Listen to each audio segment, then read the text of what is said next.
নমস্কাৰ, মই লীলা দেৱী অন্য এটা ভিডিঅ'লৈ আহিছোঁ। আজি ক'ব লৈছোঁ শিৱ মহাপুৰাণৰ এটা কাহিনী, আৰু সেই কাহিনীটোৱে হ'ল কাৰ্তিক কিয় চিৰকুমাৰ হৈ থাকিল, কিয় বিয়া নকৰালে কাৰ্তিকে। মই আগতে কৈছোঁ যে শিৱৰ চৰিত্ৰটো মোৰ খুব ভাল লাগে। এইখন হ'ল স্কন্দ পুৰাণ, মহেশ্বৰ খণ্ড। মই খুব ভাল পাওঁ শিৱৰ চৰিত্ৰটো, আৰু তেওঁৰ কথাখিনি, তেওঁৰ সৈতে সম্পৃক্ত হৈ থকা কাহিনীখিনি জনাৰ কাৰণে খুব হেঁপাহ মোৰ। আৰু সেই হেঁপাহৰ কাৰণে এই ধৰণৰ গ্ৰন্থবোৰ, এই ধৰণৰ কাহিনীবোৰ খুব পঢ়োঁ মই। আৰু তাৰে এটা কাহিনী হ'ল কাৰ্তিক কুমাৰ হৈ থকাৰ কাহিনী, বিয়া নকৰাৰ কাহিনী। কাৰ্তিকে বিয়া নকৰোৱাৰ বহুত কাহিনী কিন্তু ইতিমধ্যে প্ৰচাৰ হৈ আছে। সেই কিছুমান কাহিনী সৰু সৰু গল্পত মই পঢ়িছোঁ, নামৰ পুথিত মই পঢ়িছোঁ, কিন্তু শিৱ মহাপুৰাণৰ যিটো কাহিনী আছে সেইটো কিন্তু মানে সেই নামৰ লগত তেনেকৈ মিল নাই। নামৰ কিতাপবিলাকত নাম গায়, যিবিলাক গোপিনীয়ে নাম গায়, তাত যিটো কাহিনী আছে, শিৱ মহাপুৰাণত থকা কাহিনী কিন্তু অলপ বেলেগ। শিৱ মহাপুৰাণৰ কাহিনীটোকে মই আজি আপোনালোকক ক'ব লৈছোঁ যে কাৰ্তিক আৰু গণেশ যেতিয়া যৌৱন প্ৰাপ্ত হ'ল, তেতিয়া তেওঁলোকৰ কাৰ বিয়া আগতে পাতিব সেইলৈ মহাপ্ৰভু আৰু পাৰ্বতী বিপাঙত পৰিল যে কাৰ বিয়া আগতে পাতিব। গতিকে মহাপ্ৰভুৱে এটা নিয়ম কৰিলে যে যিয়ে সমগ্ৰ পৃথিৱী ভ্ৰমণ কৰি আহি মানে প্ৰথমে তেওঁলোকৰ সন্মুখত উপস্থিত হ'ব, তেওঁৰে বিয়া প্ৰথমতে পাতিব। গতিকে সেইমতে মহাপ্ৰভু আৰু পাৰ্বতীয়ে এদিন বহি লৈ গণেশ আৰু কাৰ্তিকক ওচৰত মাতি আনি ক'লে যে আমি তোমালোকৰ বিবাহ অনুষ্ঠিত কৰিব বিচাৰিছোঁ। যিহেতুকে পিতৃ মাতৃ হিচাপে তোমালোকৰ বিবাহ পাতি দিয়াটো আমাৰ এটা কৰ্তব্য।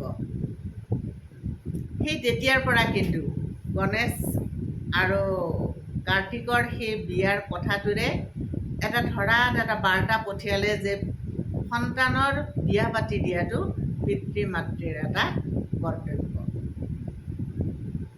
গতিকে সেই কৰ্তব্য পালন কৰাৰ কাৰণে পিতৃ মাতৃয়ে মনৰ কথাখিনি গণেশ আৰু কাৰ্তিকক ক'লে, কৈ এটা নিয়ম ক'লে যে তোমালোক দুয়ো পৃথিৱী ভ্ৰমণলৈ যোৱা, আৰু গোটেই পৃথিৱী ভ্ৰমণ কৰি যিয়ে প্ৰথমতে আমাৰ সন্মুখত উপস্থিত হ'বা, তেওঁৰ প্ৰথমতে মই বিয়া পাতি দিম।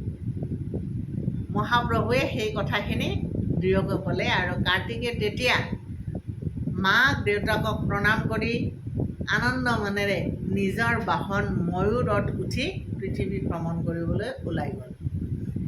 তেতিয়া গণেশে, কাৰ্তিক যোৱাৰ পিছত গণেশে ভাবিলে যে মোৰতো বাহন এন্দুৰত উঠি মই যদি সমগ্ৰ পৃথিৱী ঘূৰিবলৈ যাওঁ কিমান দিন লাগিব, আৰু তেতিয়ালৈ দাদাই বিয়া বাৰু পাতি দাদাৰ ল'ৰা ছোৱালীৰো বিয়া হৈ যাব, ইমান টাইম লাগিব। গতিকে গণেশ আছিল অগাধ পণ্ডিত, শাস্ত্ৰ আৰু বেদৰ আছিল অগাধ জ্ঞান।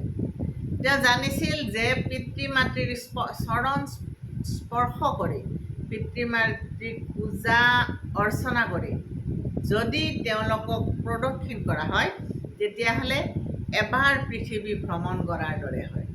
গতিকে বুদ্ধিয়ক গণেশে পিতৃ মাতৃক পূজা অৰ্চনা কৰি তেওঁলোকৰ চৰণ স্পৰ্শ কৰি তেওঁলোকক প্ৰদক্ষিণ কৰিলে, কৰি ক'লে যে মোৰ পৃথিৱী প্ৰদক্ষিণ কৰা হৈ গ'ল। তেতিয়া মহাপ্ৰভুৱে ক'লে যে তুমি কেনেকৈ প্ৰদক্ষিণ কৰিলা, তুমিতো আমাৰ সন্মুখতে আছা। তেতিয়া মহাপ্ৰভুৱে যেতিয়া এই কথাটো সুধিলে, তেতিয়া গণেশে ক'লে যে এই যে মই তোমালোকক প্ৰদক্ষিণ কৰিলোঁ, সেইটোৱে হ'ল সমগ্ৰ পৃথিৱী প্ৰদক্ষিণ কৰাৰ দৰে, কাৰণ শাস্ত্ৰ আৰু বেদত সেই কথাটোৱে উল্লেখ আছে। গতিকে মহাপ্ৰভুৱে এই কথাৰ বিৰুদ্ধে যাব নোৱাৰিলে, আৰু কাৰ্তিক ঘূৰি আহোঁতে গণেশৰ বিয়া পাতি দিলে।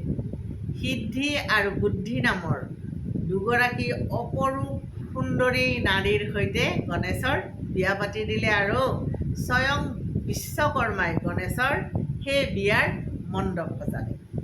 খুব সুন্দৰ ধুমধামেৰে গণেশৰ বিয়া হৈ গ'ল আৰু ইতিমধ্যে গণেশৰ শুভ আৰু লক্ষ্য শুভ আৰু লক্ষ্য, বহুতে কিন্তু লক্ষ্যক লাভ বুলিও লিখিছে দেই, শুভ আৰু লাভ। সেইকাৰণে বহুতে গণেশৰ যিটো মানে আমাৰ ধৰক এই যে দোকান বা পোহৰত দেখিছে শুভ আৰু লাভ লিখে, এই গণেশৰ দুই পুত্ৰৰ নাম বুলি কয়।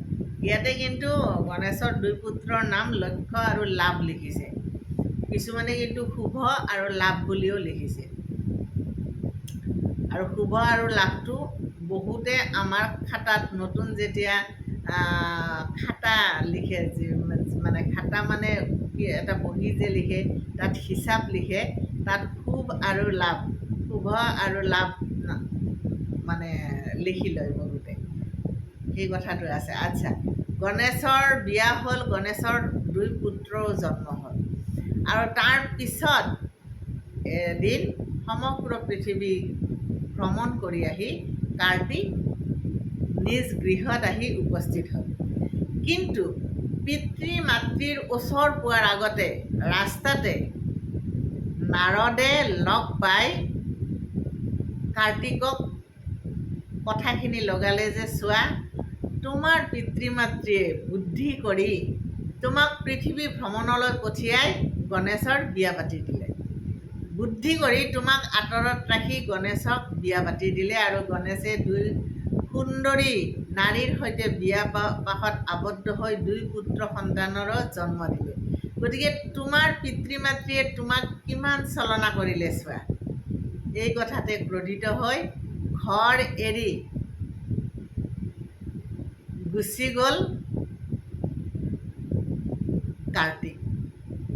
এই যে সেই কথা আজিও আমাৰ মাজত এটা কথা প্ৰচলিত আছে যে বিয়াত নাৰদ নামে বুলি যে কয়।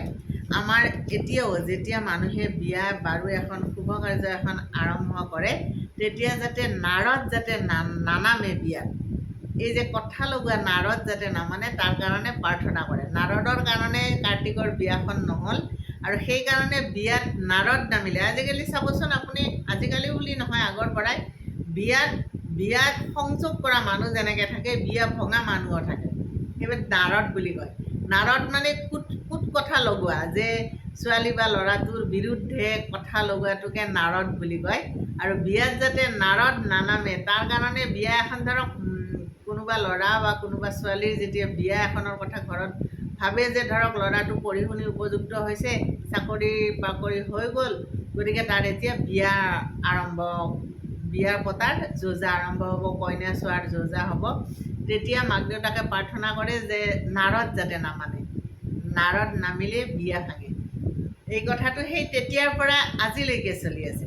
আচ্ছা, যি হওক, কাৰ্তিক যেতিয়া গুচি গ'ল, তেওঁ গ'ল পঞ্চ পৰ্বতলৈ তেওঁ গুচি গ'ল আৰু তাতে তেওঁ থাকিবলৈ ল'লে। আৰু তাতে পাৰ্বতী আৰু মহাপ্ৰভু নিজে গৈ নাৰদক গোটেই সমগ্ৰ কথাখিনি ধুনীয়াকৈ বুজাই দিলে। তথাপিতো কাৰ্তিকে তাতে থকাৰ সিদ্ধান্ত ল'লে আৰু তেতিয়া মহাপ্ৰভুৱে তেওঁক আশীৰ্বাদ এটা দিছিল যে কাতি মাহৰ পূৰ্ণিমা তিথিত এই পৰ্বতলৈ যিয়ে আহি তোমাক দৰ্শন কৰিব তেওঁ সৰ্ব পাপমুক্ত হ'ব। আৰু সেইকাৰণে কাতি মাহৰ পূৰ্ণিমা তিথিত ঋষিমুনিসকলে এই পৰ্বতলৈ গৈ কাৰ্তিকক দৰ্শন কৰিছিল, আজিও আছে।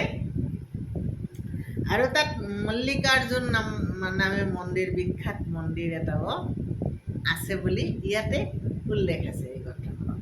গতিকে এই কথাটোৰ পৰা এই কাৰ্তিকে, আৰু তেতিয়াৰ পৰা মানে কাৰ্তিকে পণ লৈছিল যে মোক ছলনা কৰি দূৰলৈ পঠিয়াই যিহেতু তোমালোকে গণেশৰ বিয়া পাতিলা, গতিকে মই আৰু জীৱনত বিয়া নকৰাম। আৰু সেই কথাটোতে তেওঁ অটল হৈ থাকিল, বিয়া নকৰালে। আৰু পিছত যিহেতুকে বহুত বুজালে, পিছৰ বুজনিত তেওঁ কথাবিলাক বুজিলেও বা তেওঁৰ অন্তৰ আত্মাৰ মানে কথাখিনি তেওঁ ক'লেও যে হয়, মাক দেউতাকৰ তাত কোনো দোষ নাছিল, নাৰদে কথাখিনি লগাইছিল আৰু তাতে তেওঁ ক্ৰোধিত হৈছিল। কিন্তু ইফালে বিয়াৰ বয়স তেওঁৰ উকলি গৈছিল, গতিকে তেওঁ বিয়া নোহোৱাকৈ থাকি গ'ল। সেইকাৰণে আজিও আমাৰ সমাজত নাৰদ নামিলে বিয়া ভাঙে বুলি জনবিশ্বাস এটা আছে। আজিও কোৱা হয় এটা কথা যে তুমি যদি প্ৰথম কাৰোবাক বিশ্বাস কৰা, তোমাৰ পিতৃ মাতৃক কৰিবা। আজিকালিও আমাৰ সমাজত কি হয়, বহুত ল'ৰা ছোৱালীয়ে পিতৃ মাতৃৰ কথাতকৈ আনৰ কথা বেছি বিশ্বাস কৰে। আৰু পিতৃ মাতৃৰ কথাতকৈ আনৰ কথা বেছি বিশ্বাস কৰিলেই কিন্তু জীৱনত বিপদ অনিবাৰ্য। সেই কথা আমাৰ পুৰাণে, সেই কথা আমাৰ শাস্ত্ৰই কৈ থৈ গৈছে। এইবিলাক নীতি শিক্ষা আমাক দি থৈ গৈছে যে পিতৃ মাতৃৰ কথা শুনিবা, পিতৃ মাতৃক শ্ৰদ্ধা কৰিবা, তেওঁলোকক সেৱা শুশ্ৰূষা কৰিবা, আৰু তেওঁলোকে যি বাক্য কয় সেই বাক্য সদায় তোমালোকৰ ভালৰ কাৰণে কয়।